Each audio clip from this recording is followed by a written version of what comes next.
ಯಾದಗಿರಿ ಜಿಲ್ಲೆಯ ಸುರಪುರ ತಾಲೂಕಿನ ಪ್ರಭು ಮಹಾವಿದ್ಯಾಲಯದ ಆವರಣದಲ್ಲಿ ತಾಲೂಕು ಆಡಳಿತದ ವತಿಯಿಂದ ಅದ್ದೂರಿಯಾಗಿ 78ನೇ ಸ್ವಾತಂತ್ರ್ಯೋತ್ಸವದ ದಿನ ಆಚರಣೆ ಮಾಡಲಾಯಿತು. 78ನೇ ಸ್ವಾತಂತ್ರ್ಯ ಉತ್ಸವದ ನಿಮಿತ್ತವಾಗಿ ಶಾಸಕ ರಾಜು ವೇಣುಗೋಪಾಲ್ ನಾಯಕ್ ಅವರು ಭಾಗವಹಿಸಿ ಧ್ವಜಾರೋಹಣ ನೆರವೇರಿಸಿ ಕಾರ್ಯಕ್ರಮವನ್ನು ಉದ್ದೇಶಿಸಿ ಮಾತನಾಡಿದರು. ಮೊಟ್ಟ ಮೊದಲಿಗೆ 78ನೇ ವರ್ಷದ ಸ್ವಾತಂತ್ರ್ಯ ದಿನಾಚರಣೆಯನ್ನು ಶುಭಾಶಯಗಳನ್ನು ಕೋರಿ ಕ್ಷೇತ್ರದ ಶಾಸಕನಾಗಿ ಮೊದಲನೇ ಧ್ವಜಾರೋಹಣ ಮಾಡುತ್ತಿರುವುದು ನನಗೆ ಬಹಳ ಸಂತೋಷವೆನಿಸುತ್ತದೆ.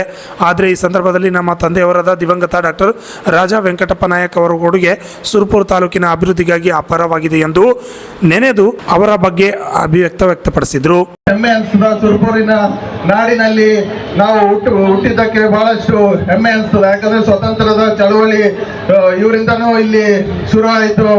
ಇವತ್ತಿನ ದಿವಸ ಇನ್ನ ನಮ್ಮ ತಂದೆ ರಾಜಾ ವೆಂಕಟಪ್ಪ ನಾಯಕ್ ಅವರನ್ನು ನಾನು ನೆನೆಸ್ಕೊಳ್ತೀನಿ. ಯಾಕಂತ ಹೇಳಿದ್ರೆ ಅವರು ಸ್ವತಂತ್ರ ಸಿಕ್ಕ ಮೇಲೆ ನಮ್ಮ ಹಿರಿಯರು ಏನು ಶಾಸಕರಾಗಿದ್ರು, ಅದ್ರ ಜೊತೆಗೆ ನಮ್ಮ ತಂದೆಯವರು 30-40 ವರ್ಷದಿಂದ ಸುರಪುರಿನ ಅಭಿವೃದ್ಧಿಗೋಸ್ಕರ ಕಷ್ಟಪಟ್ಟಾರ.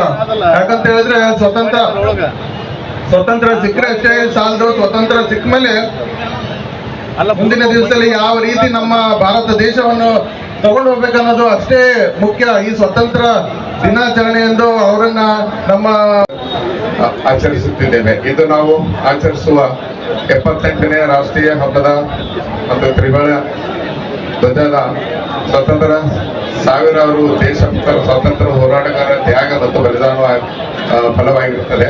ಭಾರತದ ಭವ್ಯವಾದ ಇತಿಹಾಸ ಮತ್ತು ಪರಂಪರೆ ಹೊಂದಿದ ದೇಶ.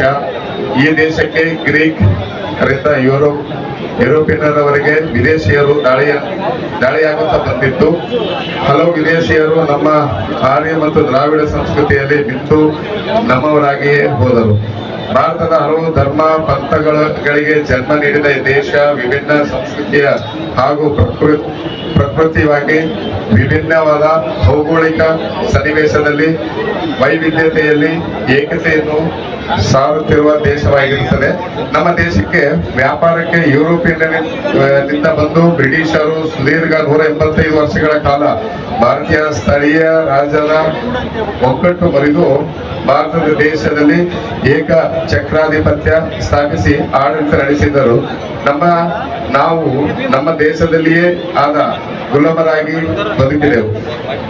ಪ್ರಜ್ಞಾವಂತ ಭಾರತೀಯ ರಾಜರು ಪ್ಲಾಸಿನ ಕದನ, ಪಕ್ಷರ ಕದನ.